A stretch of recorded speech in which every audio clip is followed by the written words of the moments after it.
Apakah menurut Ustadz mujizatnya Al-Quran masih relevan?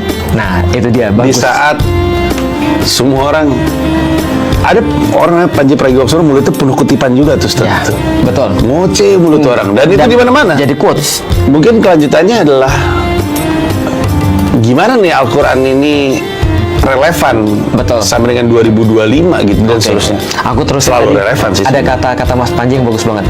Yang tadi kita mohon maaf tadi ya, bahwasanya mujizat yang lain itu cuma tinggal cerita. Pertanyaannya, Al-Quran masih bisa dilihat sekarang. Tapi menurutku sebenarnya itu adalah sesuatu yang bisa kita mainin lagi. Jadi gini, aku mau tanya lagi Mas. Mas tahu nggak sih mujizat Nabi Musa apa? Membelah lautan. Belah lautan ya. Mujizatnya Lempar Nabi tongkat jadi ular. Jadi ular. Mujizatnya Nabi Isa itu menghidupkan orang mati. Iya. Nabi Ibrahim nggak mempan dibakar dan segala Iya. macam. Nabi Sulaiman bisa naik angin dan seterusnya. Iya. Sadar nggak sih kita Mas, semua mujizat itu bersifat visual. Betul. Pertanyaannya, mujizat Nabi Muhammad visual atau bukan? Enggak. Apa Mas kira-kira Mas? Kalau emang informasi adalah mujizatnya, nggak ada visualnya, semuanya ada di benak aja gitu. Nah, tapi informasi Dihantarkannya dalam bentuk fisik memang. fisik itu adalah Buku. bukan visual, Iya. tapi bukan buku juga. Al-Quran itu namanya Al-Quran, bukan Alkitab disebutnya. Alkitab itu nama lain aja, tapi Al-Quran. Al-Quran artinya sesuatu yang dibaca. Berarti kalau sesuatu yang dibaca, targetnya adalah kuping. Maka mujizat Nabi Muhammad itu auditori, bukan visual. Interesting. Problematikanya adalah mukjizat visual begitu sudah kejadian dan mau ditransfer itu jadi auditori.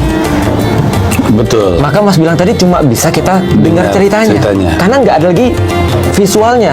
Problematikanya adalah kalau seandainya Mas hadir ketika pembelahan laut oleh Musa dan kemudian di situ Mas sangat benar-benar ngelihat itu terus kemudian benar-benar amuse, benar-benar beriman, auto beriman setelah itu. Gimana cara Mas transfer perasaan itu pada anaknya Mas, pada Dipo misalnya, apa yang terjadi misalnya di situ, terus Mas bilang apa ke dia? Cerita, gua lihat laut. Lu pernah lihat laut kan? Lu bayangin laut kayak gunung. Itu jadinya apa? Auditori. Iya. Maknanya masih dapat? Masih, tapi nggak sekuat kalau ngelihat. mukjizatnya masih ada di situ.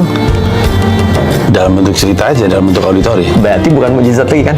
Tapi cerita mukjizat. Betul. Tapi mukjizat Al-Quran bentuknya auditori. Proofnya Al-Quran, argumennya Al-Quran dalam bentuk auditori. Maka diceritain sampai kapanpun itu masih tetap akan berjalan. Berarti mukjizat Al-Quran bukan fisiknya, tapi auditori.